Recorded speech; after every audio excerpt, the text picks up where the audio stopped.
It is April 17th, and you have found yourself in the fine company of Chris Steinecker, as I find myself too, for the Chamber's insights and the economic impact of the coronavirus pandemic. I'm feeling good because I just took a peek at my bank accounts. And our PPP money came in just minutes ago, which is a wonderful feeling of relief. Yay, man! And I'll say Barclay Harless is on fire. The guy's calling me. We're on the weekends. He's saying, you got to get moving. He pushed me. I was like, Barclay, the news doesn't stop for you. And he said, I don't care. Get in there, get it done. 24 hours. We turned it around. 24 hours to funding. And man, it was just a really awesome experience. So high five to Barclay for taking very good care of his people. Well, we've said get a good relationship with your banker and make sure you're working them because they can really turn it. And that's pretty phenomenal that you got in late and you still got it done that quickly, Joe. Just under the wire, yeah. Perfect. Well done, man. That does help because I know you got a lot of good people there, and you're doing God's work for us right now, getting the communications connection. So thank you very much for what you're doing. That's what we do. Happy to. Yeah, I'll tell you what, we're hearing a lot of good stories, we're hearing good stories, people getting both their PPP money and their money from a fighting chance. We're also hearing stories that aren't as good because the money's starting to run out at the state and federal level. Yep. They're going to bring more money into it. But man, I heard that from the federal level, it's over $5 trillion injected into this already. I mean, the numbers are crazy. It's still not enough. I mean, the American payroll is huge, and the fact that they're matching it's just the numbers. It's unbelievable. Even for us as a smaller business, it's a decent sized number, and I can't imagine the big companies that just. I guess the logic is that a lot of that money comes back in taxes, payroll taxes, A, and B. A lot of those people are going on unemployment and getting that money another way anyway. So, at least some of that money is A, recouped, and B, would have been spent another way anyway, which sort of then, you get the extra value of keeping people where they are, keeping the economy moving forward in the place they already were. Here's the unintended impact to that, though, when we're spending. So this is the first month ever on record that there was more money spent on groceries than auto sales in the state. Wow. Okay, so, and if you think about all the replacement of retail right now, the state collects sales tax when you buy a car. The state collects sales tax when you buy clothing. Right. Those are at record low levels of purchasing right now. Yep. State collects no taxes when we buy groceries. So there's going to be another round of kind of feeling the tightness of it after we realize that our state doesn't have the revenue it had as well. So it's going to be a longer battle for us. I am optimistic, though, Joe. I know the president rolled out his notion of what the governors need to look at. Our governor's already looking at it. I was on a call this morning. I'm really excited by what our chamber and the Florida chamber are looking at. We're going to look at, right now, we're still in the relief efforts. We're about to start talking about what restart means, the 3 phases of restart. Then we'll get into the recover, and then we'll finally get into the reimagine. So you're going to see us talk about 4 R's through this. We're still in R1, but we're about to really start having conversations at the city, county, and state level about, okay, that first group of folks that are allowed back out, how is that going to work? And I'm telling you what, everybody needs to get understanding that we're going to be in a community for the next 6 months. Everybody's going to be tested. Everybody's going to be wearing a mask. Everybody's still going to be somewhat in a limited ability. So when we get back out, so I think people just need to get mentally set for that, and their business plans need to get mentally set for that as well. Yeah, at least we've proven that we can lean on each other and that we can work together. And it is a trap to fall into, to get a little bit of good news and feel like, okay, finally this is going to end. But don't do that, because don't be disappointed. Look at all the predictions and all the news coming out, because testing is still an issue, and it's just hard to imagine a world where you can really comfortably go back to normal without really pervasive and effective testing, right? I was with a group of economists this morning. Sounds like a lot of fun to start your Friday morning, but it actually was.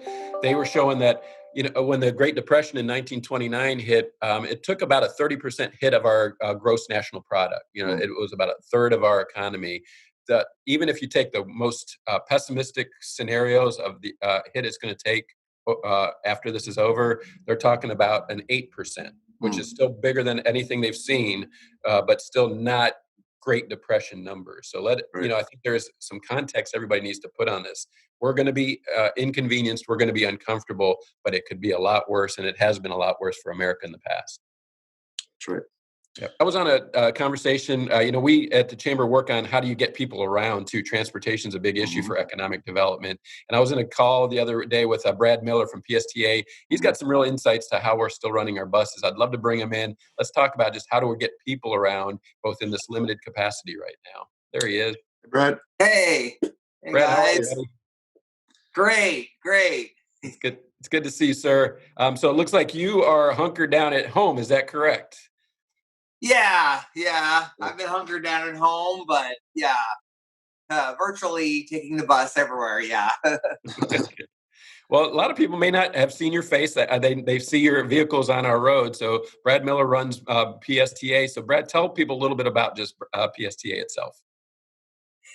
Yeah. Well, PSTA is the public transit system in Pinellas County, and I've been the CEO for coming up on almost 9 years now.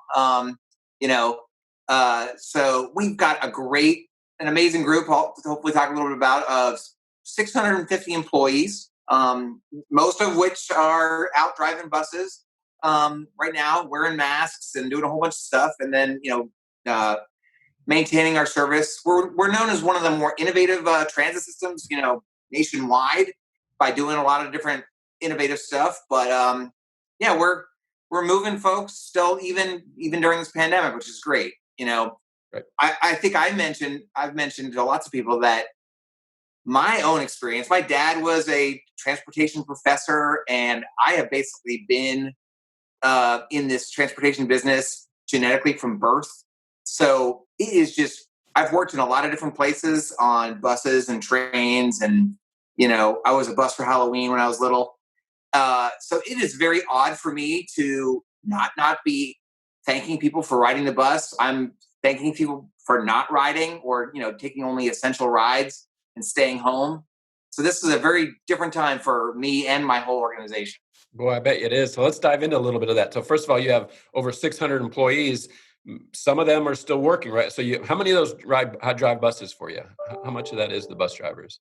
A little bit more than half are bus drivers, so about 360. So what we've done now we're like 1 month into this new normal, really, where we did have to reduce our service. Ridership, thankfully, has really declined.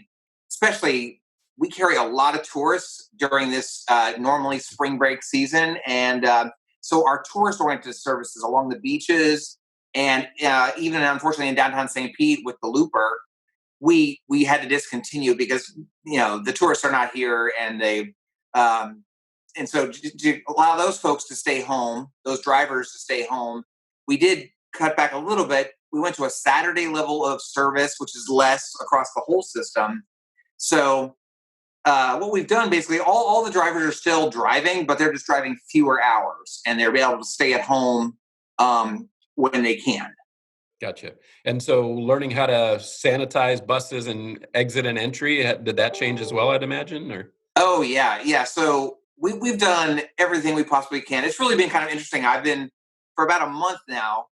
I'm getting tons of emails and texts. I usually ride the bus all the time, but now I'm staying at home.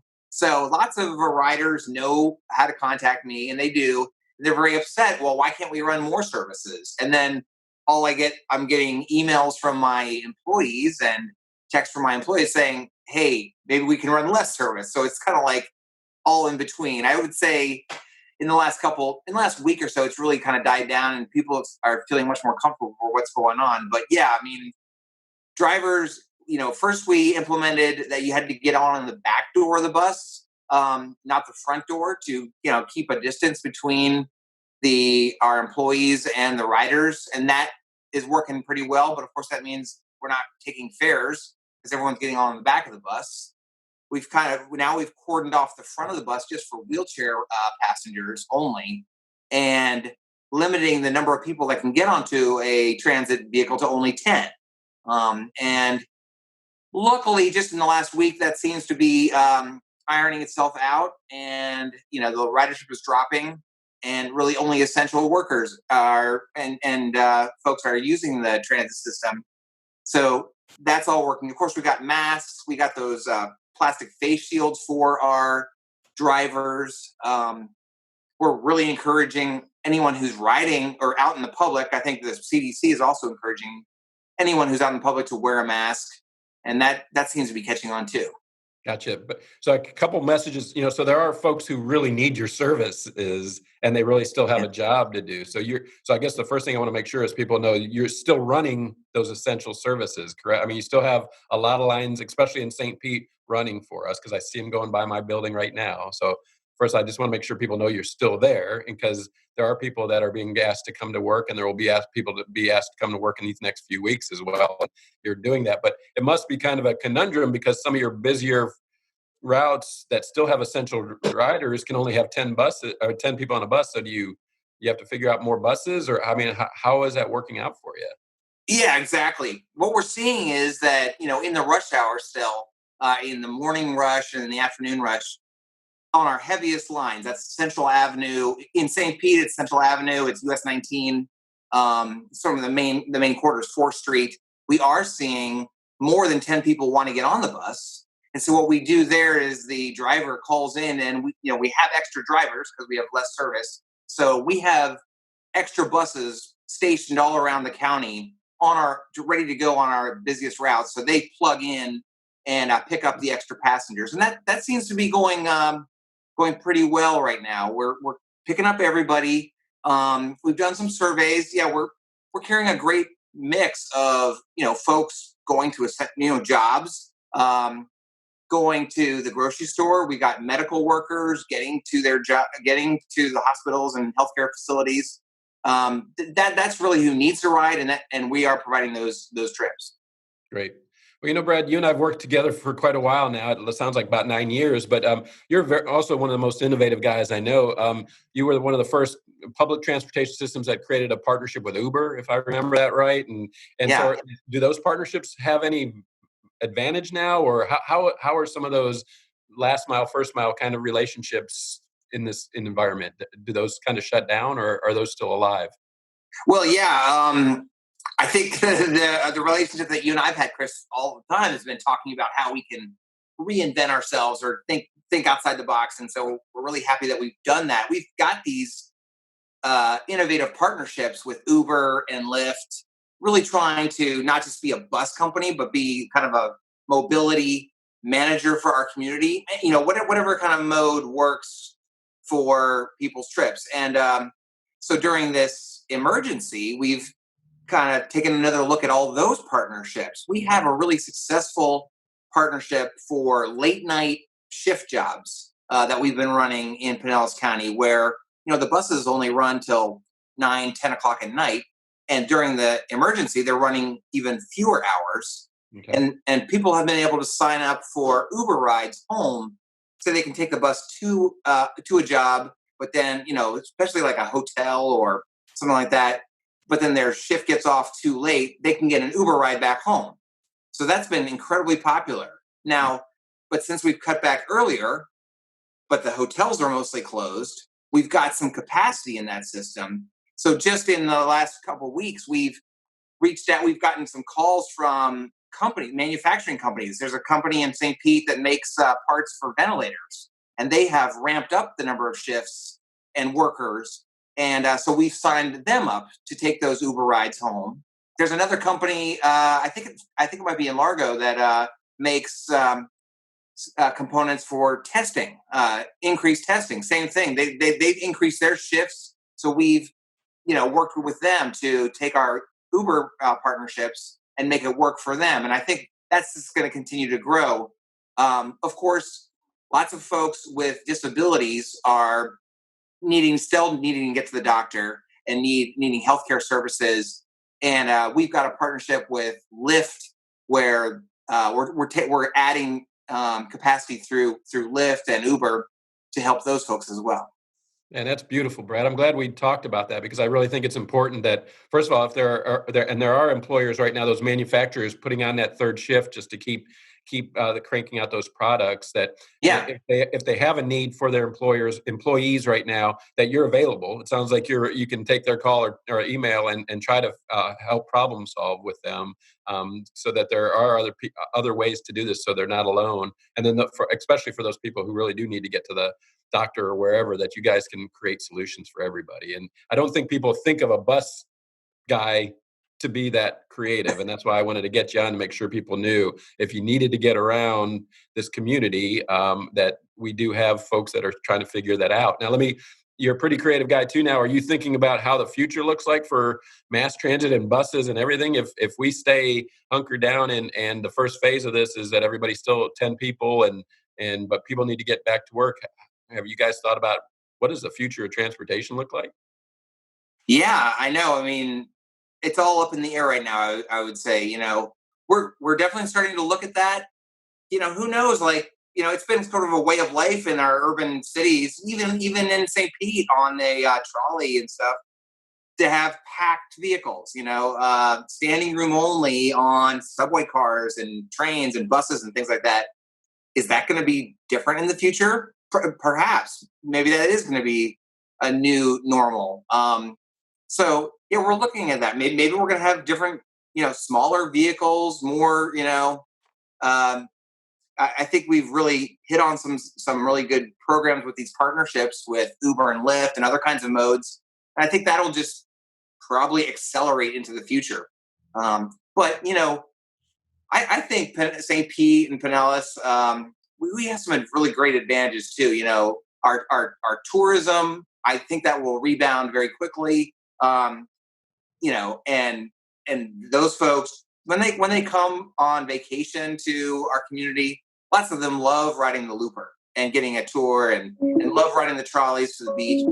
I think that service will grow in the future, and that'll be a great part of our service too.